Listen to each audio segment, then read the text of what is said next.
इस सारी ब्रीफिंग में मकरूजों पर बात की गई है। खान अभी भी बहुत दूर है इस बंदे से। अगर इस बुनियाद पर हम उस पर हाथ डालेंगे तो ना सिर्फ वो पहली पेशी में जमानत पर बाहर आ जाए, बल्कि यह भी मुमकिन हो सकता है कि हम अपनी नौकरियों से हाथ धो बैठे।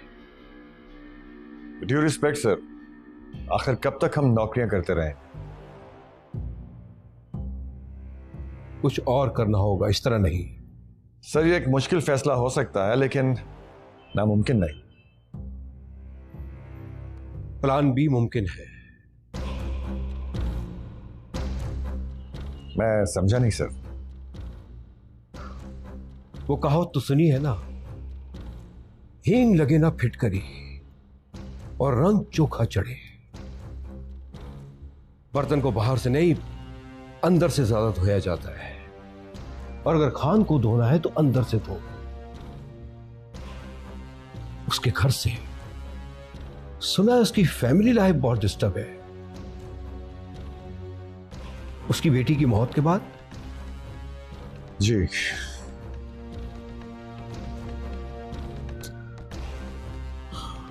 देखिए,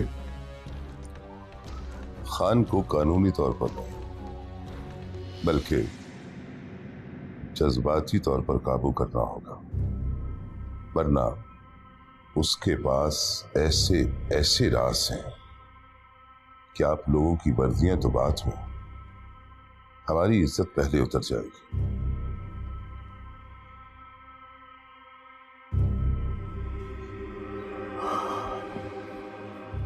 कुछ ऐसा करें, कुछ ऐसा करें कि खान की बोलती बंद हो जाए, जिसके लिए किसी हद से भी गुजरना पड़े तो गुजर जाए। हम आपके साथ हैं। अगर मगर कुछ नहीं, जितना कहा गया उतना ही करें, बाकी सब कुछ हम संभाल लेंगे। Okay sir.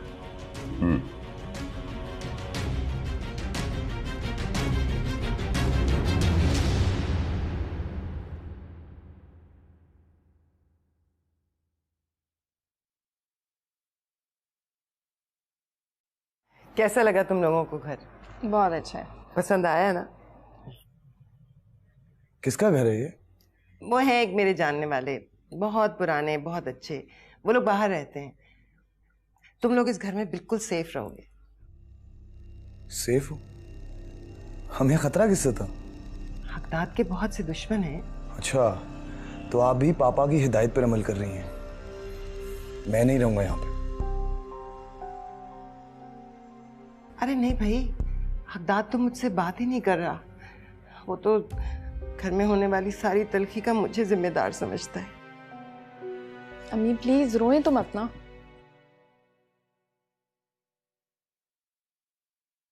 कमाल का वो मतलब नहीं था। देखो, बीना की मौत के बाद हम सब लोग डर गए हैं। मैं भलाई चाहती हूँ सबकी, हर एक की, लेकिन हर कोई बस मुझे ही बुरा समझता है। अम्मी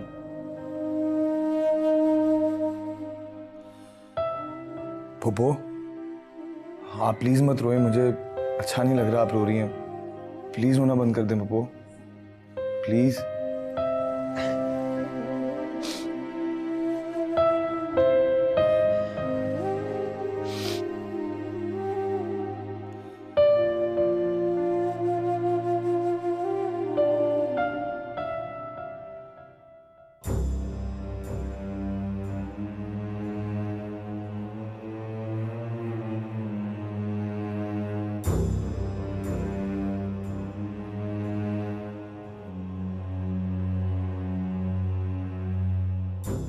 सर, कुछ गलत हो गया ब्रीफिंग में?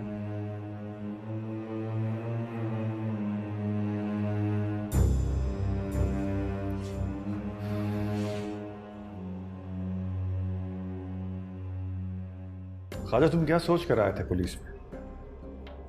सर यही कि मैं अपनी कौम की खिदमत करूंगा,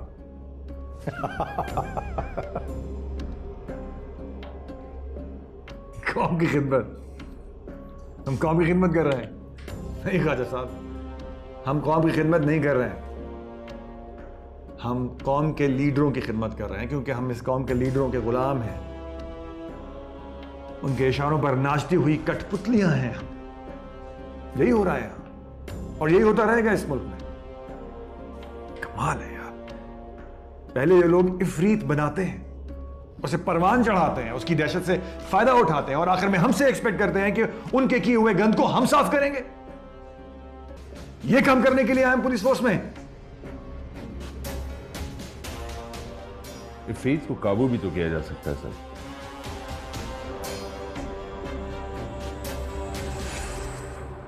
मतलब? सर मैं ये कहना चाह रहा हूं कि अगर इंसान को इफरीत बना सकते हैं तो इफरीत को दोबारा इंसान भी तो बनाया जा सकता है।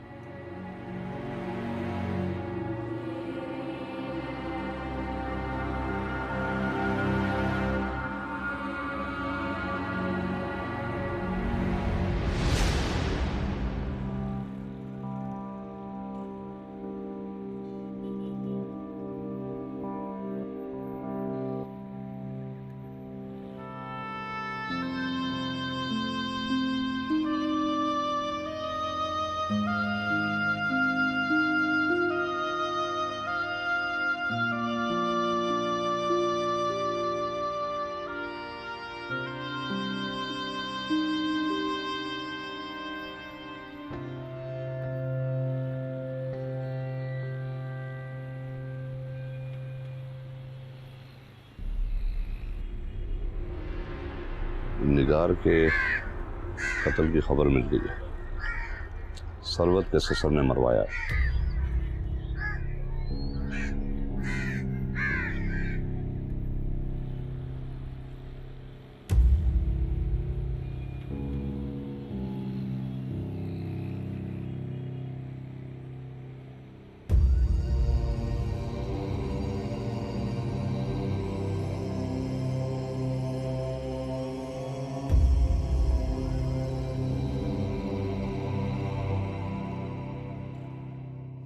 तुम्हें कुछ अंदाज़ा भी है कि तुम उदास चेहरे में कितनी बदसूरत लगती हो। शुक्र है नन्ही मुन्नी सी मुस्कुराहट तो आई चेहरे पे।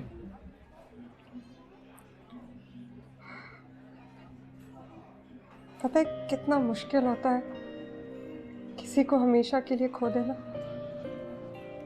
आई नो, लेकिन यही जिंदगी है, और जिंदगी का सबसे बड़ा हुस्न मौत है। इस हकीकत को हमें मान लेना चाहिए। बहुत छोटी थी,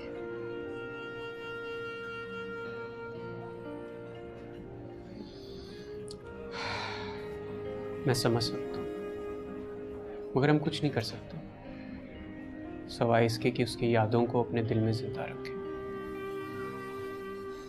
पता है बहुत प्लान्स बनाती थी वो। अगले साल उसकी इटली में एग्जीबिशन थी, उसकी पेंटिंग्स की। बहुत जिंदा दिल और खुशियों से भरपूर थी वो। हाँ मैं समझ सकता हूँ। अच्छा ये बताओ कि तुम वो चैनल कब से ज्वाइन कर रही हो? पता नहीं। पता नहीं क्या मतलब? पता नहीं तो पता करो ना।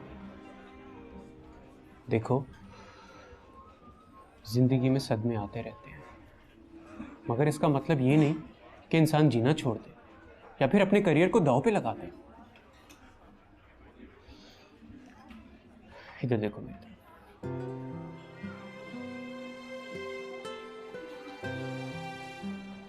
थोड़ा सब्र से काम लो, इंशाल्लाह सब कुछ बेहतर हो जाएगा। देखो जिंदगी में कभी कभी ऐसा वक्त भी आता है जब इंसान बिल्कुल बेबस होता है, उसके बस में कुछ नहीं होता, मगर इसका मतलब ये नहीं कि वो जीना छोड़ दे या फिर जिंदगी खत्म हो जाए। जिंदगी तो बस यूं ही चलती रहती है, क्या खूब कहा है शायर ने, सुबह होती है, शाम होती है, जिंदगी बस यूं ही तमाम होती है।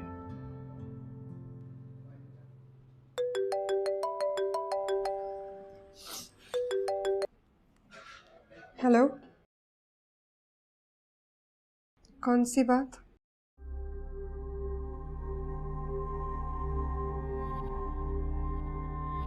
तो फिर आप घर आ जाए। ओके, ठीक है, बाय। किसका फोन था? ऑफिस से था। Anyways, just relax.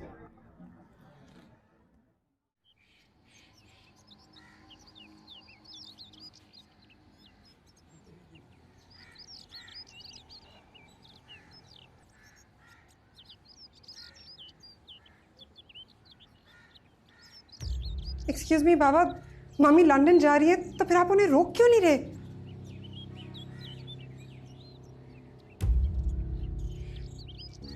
कोशिश कर चुका हूं बेटा। आपको उन्हें रोकना होगा हर कीमत पे।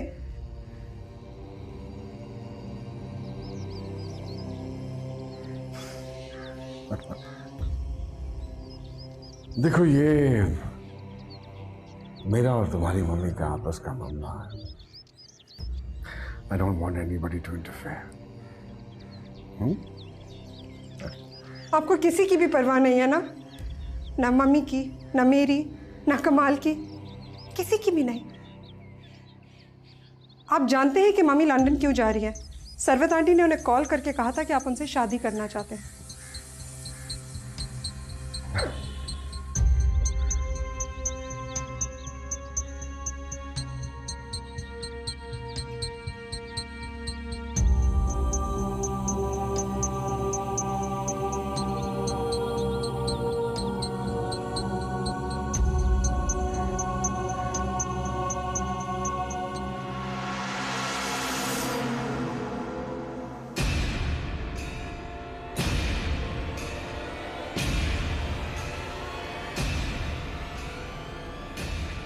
ये शरबत ने तुम्हें फोन किया? हाथ छोड़े, मैं कोई बात नहीं करना चाहती। देखो, मैं There's no need to explain. मुझे कुछ भी नहीं सुनना, ठीक है?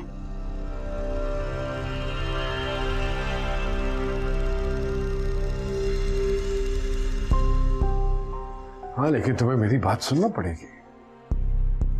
Did you propose to Sarwat? क्या आपने सरवत को प्रपोज किया था? हाँ, लेकिन बस, मैंने जो सुनना था ना वो मैं सुन चुकी हूं। अब और कुछ कहने को नहीं रहा। Please leave my room.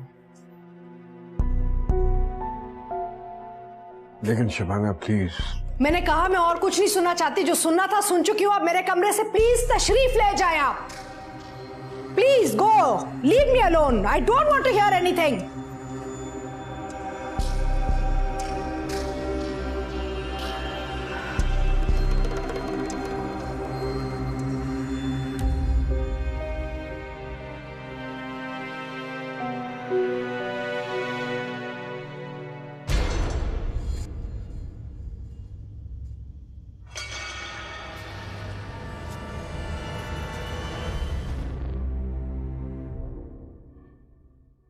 तुम तो देखकर ही इतनी परेशान हो रही हो। अभी तो इस सब पर तुम्हें पूरा प्रोग्राम करना है। What? हाँ, लेकिन ये सब तो मेरे बाबा के बारे में है और वो कोई पब्लिक फिगर भी नहीं है। उन पे मैं कैसे प्रोग्राम कर सकती हूँ? देखो नीलम, तुम्हारे पास इख्तियार है। तुम खुद अपने डैडी को लेकर आओगी प्रोग्राम में। समान, I'm sorry, ये मैं नहीं कर सकती। क्यों? हिम्मत नहीं है या अपने डैडी को बचाना चाहती हो? ऐसी कोई बात नहीं है जमान। अगर मैं अपने बाबा को शो पे ले भी आती हूँ तो ये सारे पॉलिटिशियंस एक्सपोज होंगे जो इस वक्त हुकूमत में है और बाबा की जान को खतरा हो सकता है। बात तुम्हारी ठीक ही है। खान साहब जैसे भी आदमी हैं तो तुम्हारे डैडी। खैर, वैसे तो खान के अपने बंदे ही उसकी हिफाजत के लिए काफ़ी हैं, लेकिन अगर तुम ये प्रोग्राम करती हो और इन सब करप्ट लोगों को बेनकाब करती हो तो फिर खान की सिक्योरिटी मेरी जिम्मेदारी होगी।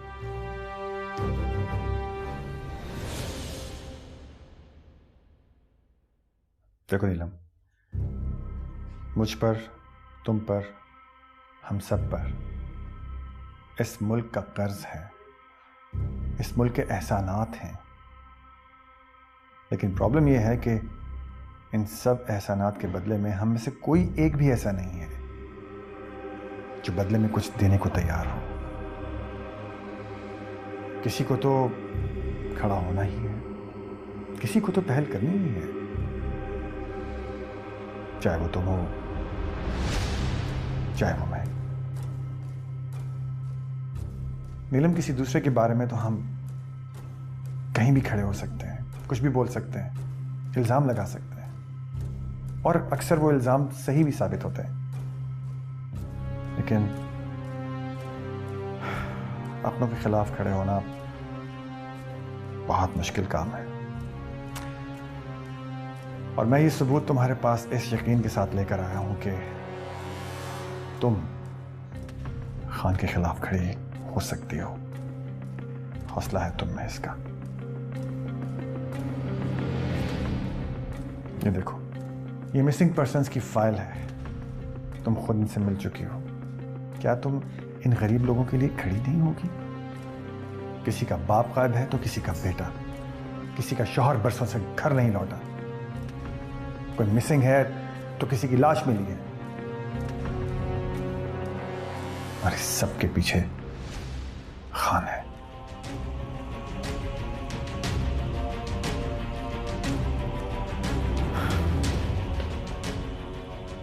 देखो नीला, तुम्हारे पास इख्तियार है, यू कैन डू इट।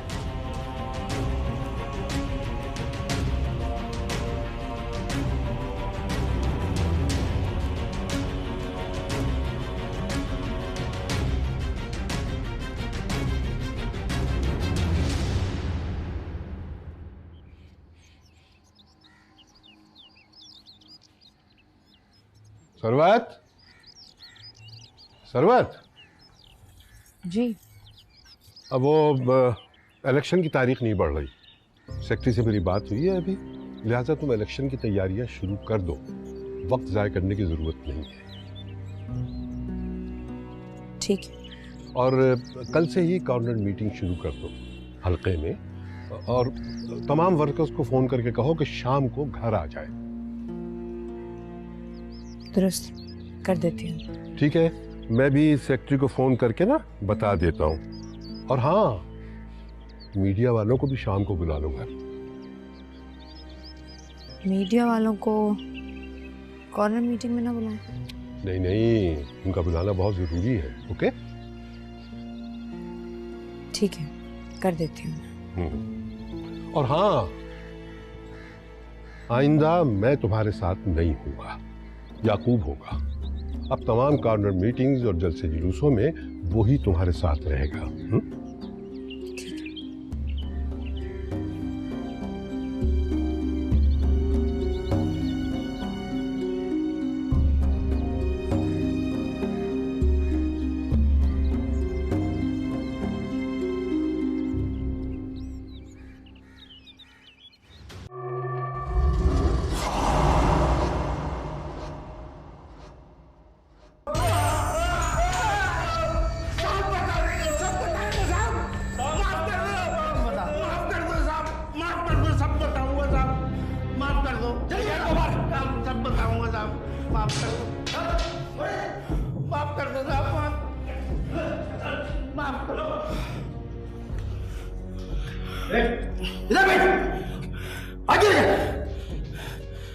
चल शुरू हो जाओ। कम आवाज आती है क्या? शुरू हो जा, लेकिन शुरू से। सब बताऊंगा साहब, सब बताऊंगा। हालत बहुत खुश्क है, थोड़ा पानी मिलेगा?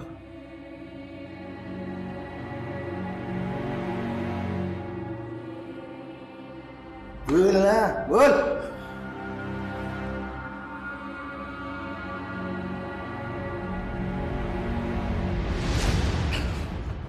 चल अब शुरू शुरू। काला खान कॉल करता था मैं,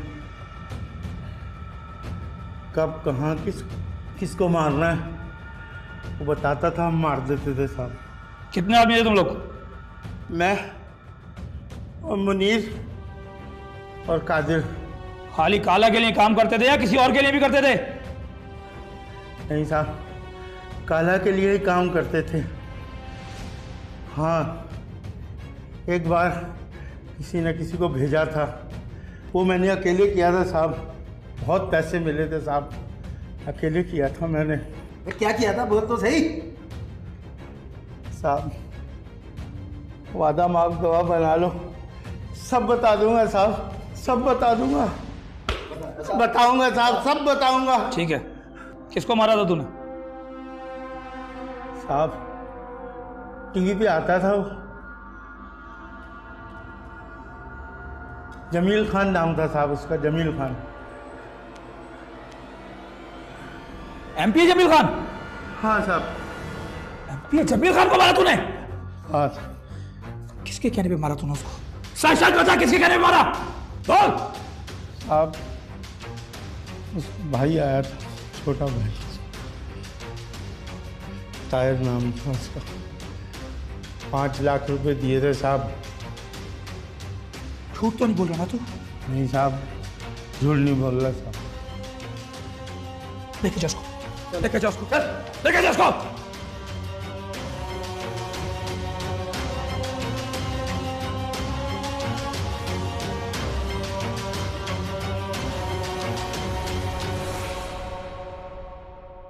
हाँ बोलो शायद। सर वो 3 दिन पहले जो हमने टारगेट किलर अरेस्ट किया था सर, उसने एमपी जमील खान के कत्ल का एतराफ़ कर लिया। Oh that's good.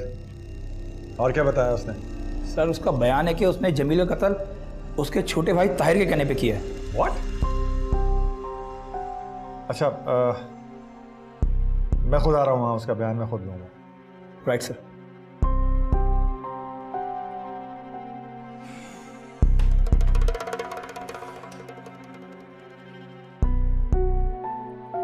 हाँ गाड़ी निकलवाओ, मैं भी जाऊँगा।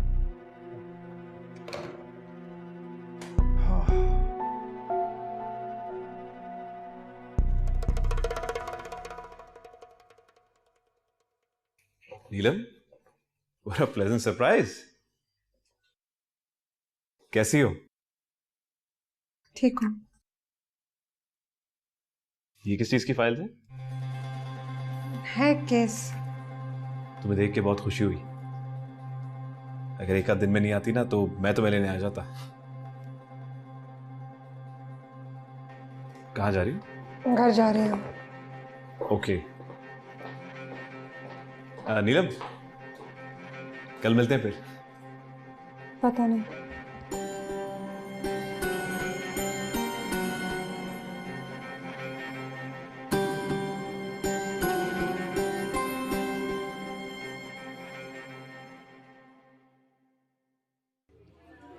राहत, आप एक जानने वाले के घर पे रह रहे हो? जी। Is it safe? Yes mama, we safe. Don't worry. How can I not worry बेटा? मुझ पे हमला हो चुका है। हमारी बहन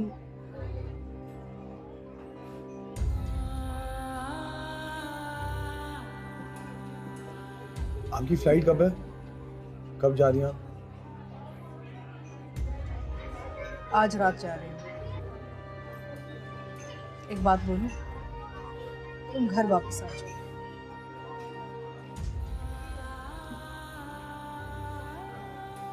नहीं मामा, पापा को एहसास होना चाहिए कि वो सारी जिंदगी अकेले नहीं रह सकते। ठीक है, लेकिन जो भी करो ना सोच समझ के करना, किसी पे भरोसा मत करना। आजकल हालात ऐसे नहीं है। मैं परेशान ही रहूंगी। मैंने तुम्हारे अकाउंट में कुछ पैसे ट्रांसफ़र कर लिए हैं। अगर और पैसों की ज़रूरत हो ना मुझे बता देना, मैं वहाँ से भिजवा दूंगी तुम्हें। नहीं नहीं मामा, पैसों की जरूरत नहीं है। It's not a problem. बेटा तुम लंदन मेरे पास क्यों नहीं आ जाते? प्लीज, मैं परेशान नहीं होंगी अगर तुम वहां होगे मेरे साथ। नायला के साथ? हाँ बेशक, अगर वो आना चाहे तुम्हारे साथ उसे भी ले आओ तुम। अगर तुम दोनों लंदन आ जाओ तो बहुत अच्छा होगा, लेकिन अगर नहीं आए ना, मेरे पीछे नीलम का जरूर ख्याल रखना। हो सके तो उसे भी लंदन ही साथ ले आओ। मैं बहुत परेशान रहूंगी वहां पे अकेली। मैं ट्राई करूंगा, I'll see what I can do। हिम्मत मत हारना। अगर तुम लोग नहीं आए ना तो मैं जल्द वापस आ जाऊंगी। बस मुझे कुछ दिनों के लिए यहाँ से दूर जाना है। I need a break. मुझे कुछ समझ में नहीं आ रहा अभी। सब कुछ के बीच फासला डालना चाह रही हूँ मैं थोड़ी देर के लिए।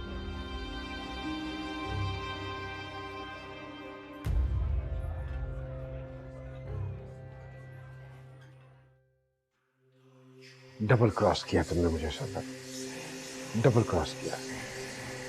ऐसा कुछ नहीं है अफ्ताब, ये तुम्हारी सोच है। हमारे ताल्लुक वाली बात शबाना से करने की क्या जरूरत है? मैंने तुमसे पहले कहा था, मुझे जवाब देने से पहले किसी की इजाजत की जरूरत है। और मुझे पता था कि तुम शबाना को नहीं बताओगे, इसीलिए मुझे बताना पड़ा। घर छोड़कर जा रही है वो। ये मेरा मसला नहीं है हकदाद। तो क्या मसला है तुम्हारा? तुम हो मेरा सबसे बड़ा मसला। मेरी जिंदगी बर्बाद करके तुम चैन से कैसे जी सकते हो? बहुत मोहब्बत करते हो ना शबाना से? अगर करता तो तुम कहीं ना होते।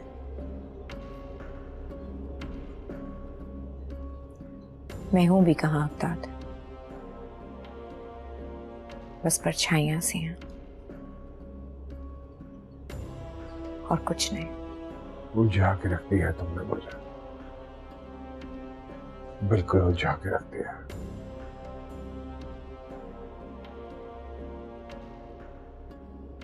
एक तरफ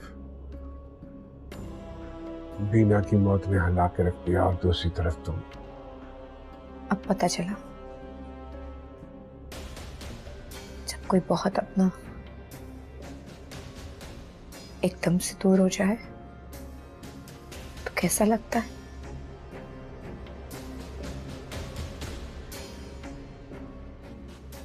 खानदान के एक फर्द के चले जाने से पूरा घर टूट जाता है, बिखर जाता है। खुशियों की जगह उदासियां आ जाती हैं। जानता हूं, बड़ी अच्छी तरह से जानता हूं।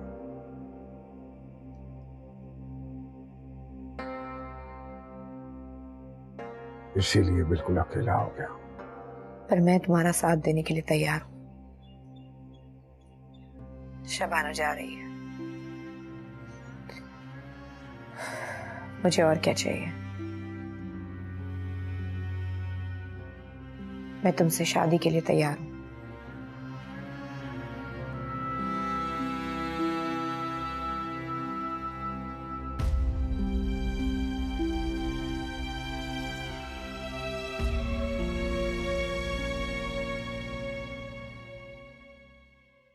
बेटा अगर तुम ऐसे परेशान होगी ना, I'll get very upset. I told you you should come with me. पता नहीं यहाँ रहोगी क्या होगा। तुम you should have just resigned from your office ना। मामा मैं बिल्कुल अकेली हो गई हूँ।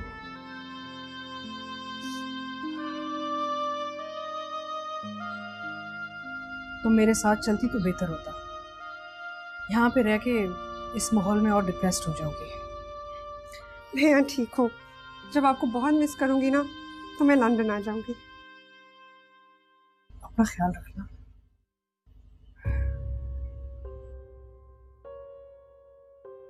मैं तुम्हारी फिक्र कर रही हूँ। क्या बात है जमान?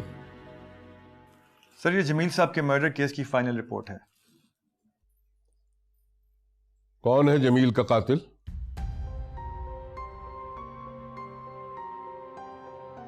तीन दिन पहले हमने एक टारगेट किलर को अरेस्ट किया है। उससे वेपन भी बरामद हुआ है और उसने उसी वेपन से जमील साहब को कत्ल करने का एतराफ भी किया है।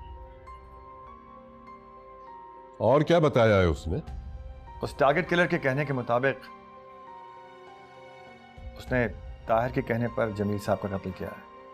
तुम्हारा दिमाग तो खराब नहीं हो गया? क्या बकवास करते हो तुम? ताहिर जमील का छोटा भाई था, वो क्यों करेगा ऐसे? ये सब खान ने किया है। मंसूर साहब, ताहिर के अकाउंट से टारगेट किलर को पेमेंट की गई। दोनों की टेलीफोनिक कॉन्वर्सेशन सबूत के तौर पर हमारे पास मौजूद है। ताहिर ही कातिल साबित होता है। सारे सबूत है इस फाइल में। झूठ है ये, और तुम्हारा डिपार्टमेंट भी झूठा है। ठीक है, आप फिर कहीं और से इंक्वायरी करवा लें। ये सब खान की साजिश है, उसी ने करवाया ये सब कुछ। और तुम भी खान के टाउट हो। तनख्वाह हुकूमत से लेते हो और काम खान के लिए करते हो। मंजूर साहब, आप ज्यादती कर रहे हैं। अभी तो मैंने कुछ किया ही नहीं है। देखो आगे क्या करता हूं मैं तुम्हारे साथ। ठीक है सर, आप जो चाहें कर सकते हैं, मुझे कोई परवाह नहीं। मैं किसी और एजेंसी से इंक्वायरी करवाऊंगा। तुम्हारी इन्वेस्टिगेशन झूठी है और तुम जैसे पुलिस ऑफिसर्स कानून की नजरों में धूल झोंकते हो। जैसे आपकी मर्जी, लेकिन इंक्वायरी आप जहां से चाहें करवाएं, नतीजा यही निकलेगा।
हाँ जमान, आपसे मुलाकात करनी है खान साहब। ऑफिस में हूँ। 1 घंटे में पहुंच रहा हूँ।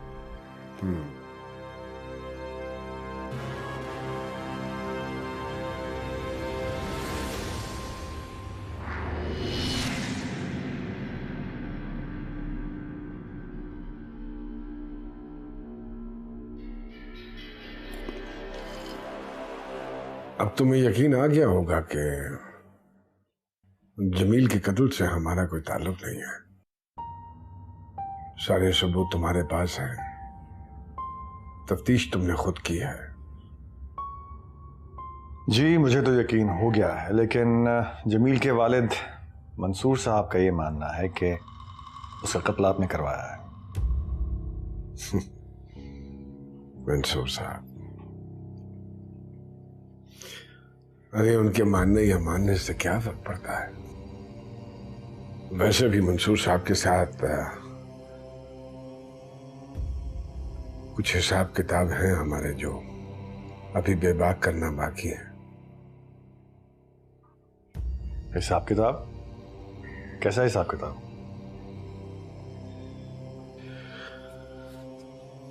निगार। ओ हाँ, इसका मतलब है कि निगार ने ही ताहिर को उकसाया होगा कत्ल करने पे। किसने किसको उकसाया इससे हमारा कोई ताल्लुक नहीं है। मंसूर ने मुझे धमकी दी है। तुम हमारे साथ हो, इसलिए किसी की भी धमकियों से मरऊब होने की जरूरत नहीं है। मैं मरूब होता भी नहीं हूं, बहुत इंपॉर्टेंट मर्डर केस पर हूं मैं।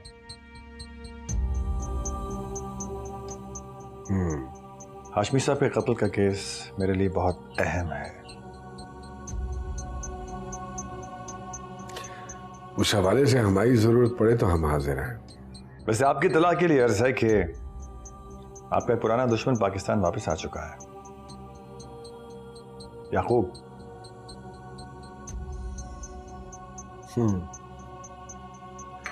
उससे हमारा क्या ताल्लुक।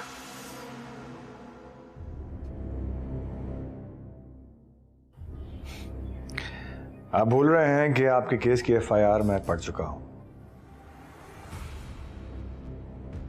ताल्लुक मुझे बहुत गहरा लगता है, वरना कोई किसी का इल्जाम इस तरह से अपने सर पे कैसे ले सकता है।